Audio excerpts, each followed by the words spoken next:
हमारी तो बड़ी मासूमाना सी शरारत थी कि मेरे टाइटल पे जनरल बाजवा कुर्सी पे बैठे थे और इमरान खान साहब टाइस से खेल रहे थे नीचे बैठ के, और ये था ओरिजिनल टाइटल। तो इस पे बड़ा उन्होंने एतराज़ किया हमारे अहले इक़्तिदार ने, और चुनाचे उस किताब को उठाने की कोशिश की गई, लेकिन फिर टाइटल जब चेंज हुआ तो उसको एक्सेप्ट कर लिया गया। तो टाइटल से फिर मैंने जनरल बाजवा को हटा दिया और इमरान साहब उसी तरह खेलते नज़र आए। तो अभी खेल रहे।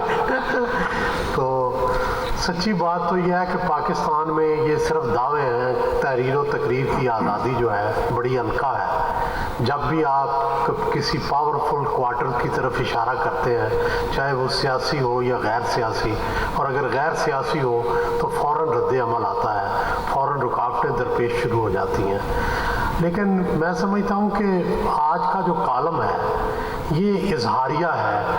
जिस तरह कभी अदब की सिनफें होती थी, अफसाना होता था, आज का अफसाना, आज की अदबी तहरीर, आज का इजहारिया जो है वो कालम है। और मैं समझता हूँ कालम के ज़रिए ही आप लोगों तक अपने जज्बात का इजहार करते हैं। अब अफसाने की वो रसाई नहीं है जो कालम की रसाई है, और चंद जो 1000 वर्ड्स या 1500 वर्ड्स के जो अल्फाज होते हैं कालम के, वो आपको हालात हाज़रा से भी आगाह करते हैं।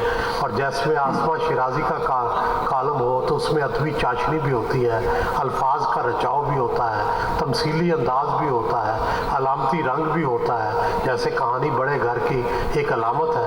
तो ये सारा कुछ आप उस 1000 वर्ड के अंदर आपको सारा कुछ करना पड़ता है, जिसमें आप मुख्तलिफ नाम भी देते हैं, मुख्तलिफ रंग भी इख्तियार करते हैं, तो उसमें आप रेवोल्यूशंस भी करते हैं, डिस्क्लोजर्स भी करते हैं, आप दिखाते हैं कि क्या क्या आपके इर्द गिर्द क्या हो रहा है। तो ये सारा कुछ कालमों के अंदर हो रहा है। तो आज की जो मकबूल तरीन अदबी सिनफ है वो भी मैं समझता हूँ कालम है, और यही आज का मॉडर्न अदब भी है।